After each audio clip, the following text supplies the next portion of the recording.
안녕하세요. 내맘좋지 노충구 원장입니다. 오늘은 틱장애 증상 중 사회생활에서 가장 불편함을 호소하는 음성틱에 대해서 알아보겠습니다.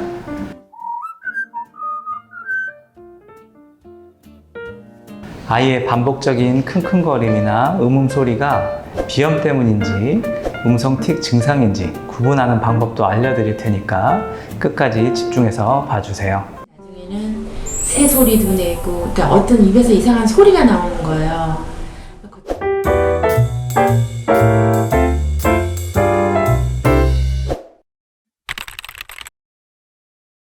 음성틱은 코를 킁킁거리거나 훌쩍거리기도 하고 음음소리를 내거나 기침을 하는 등의 행동을 스스로 조절하지 못하고 반복하는 경우를 말합니다.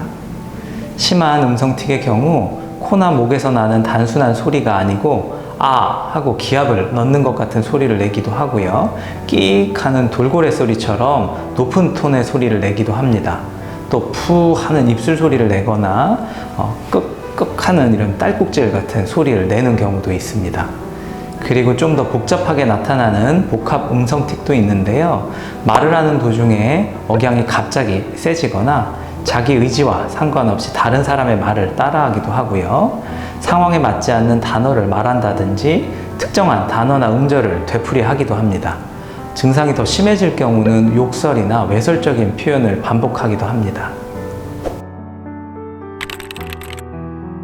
아이가 평소에 비염이 있는 경우에는 틱 증상과 비염으로 인한 증상의 구분이 더욱 어려운데요. 가정에서 확인하실 수 있는 방법을 알려드리겠습니다. 첫째, 스트레스를 받으면 더 심해진다. 비염 증상과 달리 음성틱 증상은 긴장되거나 불안할 때 심해지는 경향을 보입니다. 아이가 하기 싫은 일을 해야 하거나 긴장되는 상황에 있을 때 소리를 내는 빈도와 강도가 심해진다면 음성틱 증상일 수 있습니다. 둘째, 가래와 콧물 소리를 동반하지 않는다. 단순히 비염으로 인해 킁킁 소리를 내는 경우에는 후비루나 가래로 생긴 목의 이물감을 해소할 목적으로 소리를 내게 되지만 음성틱의 경우는 후비루나 가래와 상관없이 나오기 때문에 가래와 콧물 소리를 동반하지 않는 경우가 많습니다. 셋째, 게임을 할 때나 영상을 볼 때 증상이 심해진다. 게임을 하거나 영상을 볼 때 또는 무언가 좋아하는 것에 집중할 때 증상이 심해진다면 음성틱일 가능성이 높습니다. 신경이 흥분할 경우 틱 증상을 증가시키는 경향이 있기 때문이죠. 네 번째, 잠들기 전에 증상이 심해진다. 밤에 잠자리에 들기 전에 소리를 내는 증상이 심해진다면 음성틱일 가능성이 높습니다. 하지만 막상 잠이 들고 나면 음성틱은 사라지는 반면 비염으로 인한 증상은 자는 동안에도 불편감으로 인해서 소리를 낼 수가 있죠. 내원하시는 부모님들 중 많은 분들이 아이가 반복적인 소리를 낼 때 참지 못하고 혼을 내는 경우가 있다고 말씀하십니다. 옆에서 계속 같은 소리가 반복해서 들린다면 신경이 거슬릴 수밖에 없기 때문에 부모님의 심정도 이해가 되기는 하지만 이런 행동은 아이의 틱 증상을 더 심화시킬 수 있기 때문에 반드시 주의가 필요한 행동 중 하나입니다. 틱은 아이의 의지로 조절될 수 있는 것이 아닙니다. 우리가 딸꾹질이 심하게 날 때 참기가 힘들듯이 틱장애로 인한 음성틱 증상은 의지로 참을 수 있는 것이 아닙니다. 그래서 아이에게 틱을 참으라고 하면 스트레스를 받아서 오히려 틱이 심해질 수 있기 때문에 반드시 피해 주시는 것이 좋습니다.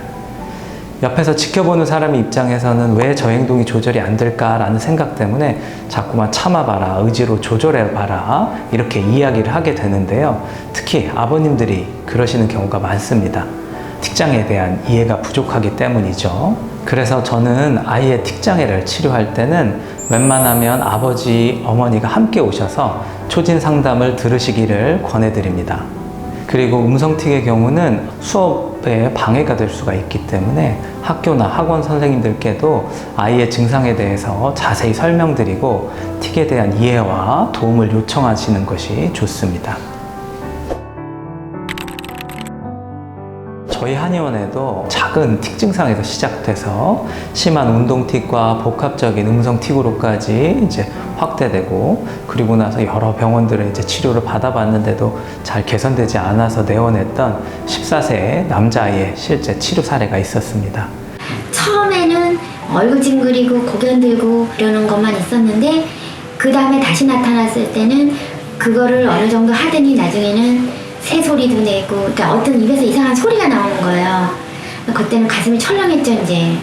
이 아이는 처음에는 얼굴 찡그림과 고개 흔들기 같은 이제 운동틱만 나타났었는데, 다시 틱이 나타났을 때는 기존의 운동틱이 더 심해졌을 뿐만 아니라 새소리 같은 그런 이제 음성틱까지 이제 동반되면서 일상생활이 쉽지 않은 상태로 내원했었습니다. 3개월 정도 지나면서 심각하던 틱 증상의 강도가 조금씩 줄어들기 시작했고, 여러 가지로 나타나던 틱 증상의 가지수가 줄어들기 시작했습니다. 하지만 워낙 여러 가지 증상들이 복합적으로 나타나는 경우였다 보니까 한 가지 증상이 줄어들면 다른 증상이 올라오는 식으로 증상들이 막 변화가 많다 보니까 부모님의 불안도는 쉽게 가라앉지 않았었죠. 하지만 5개월이 넘어가면서는 틱 증상의 가지수가 현저히 줄어들었고, 전반적인 틱의 빈도와 강도가 절반 이상으로 줄어들게 되었습니다. 그제서야 부모님께서도 좀 안심을 하셨는데요. 치료가 진행되면서 아이의 여러 가지 틱 증상들이 점차 이렇게 진행됐던 순서와 반대로 좋아질 때는 그렇게 반대 순으로 사라졌었습니다. 나빠졌던 그 모습하고 치료를 시작해서 조금씩 한 단계씩 좋아지는 모습이 어쩌면 역으로 같은 느낌이었어요. 정말 신기하게 너무너무 달라지니까 우리 식구가 다 너무 신기했죠. 그리고 9개월이 넘어가서는 이제 대부분의 틱 증상들이 사라졌고, 1년이 돼서는 이제 마침내 치료를 종결할 수 있었습니다. 마지막 결론을 내려서 여기를 왔는데, 지금 현재 결과론적으로는 너무나 좋은 결과가 와서 저희는 온 가족이 더 이상도 더 이하도 이런 얘기를 하면 잠깐 눈물이 나서 그런데, 더하지도 빼지도 않은 우리 아들의 그 사례인데, 진짜 이제는 두 발 벗고 잠을 자죠. 아이의 뇌불균형의 문제를 개선하는 근본 치료를 통해서 겉으로 드러나는 틱 증상뿐 아니라 억눌려 있던 뇌신경이 살아나면서 얼굴과 신체의 균형이 회복될 수 있었고요. 아이가 신체적으로나 정서적으로 더 건강하고 긍정적이고 밝게 변화할 수 있었습니다.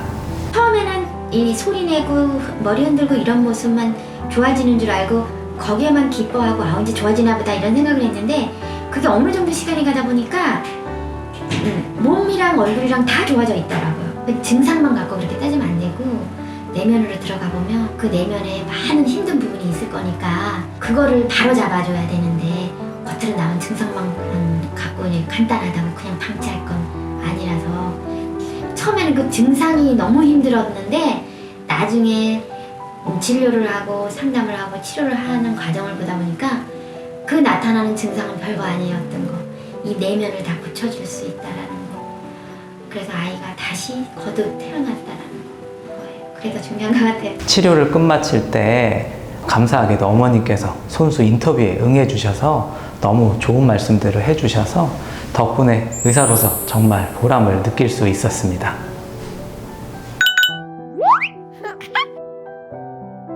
오늘은 틱장애 증상 중 스스로 조절되지 않고 나오는 소리로 인해서 생활에 큰 불편감을 느끼게 되는 음성틱 증상과 치료 사례에 대해서 알아봤습니다.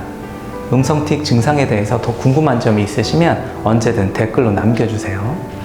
뇌마미들이 건강하고 행복하게 성장할 수 있는 좋은 정보 만들어 가겠습니다. 구독과 좋아요, 알림 설정으로 많은 참여 부탁드리겠습니다. 뇌맘주치 노충 원장이었습니다. 감사합니다.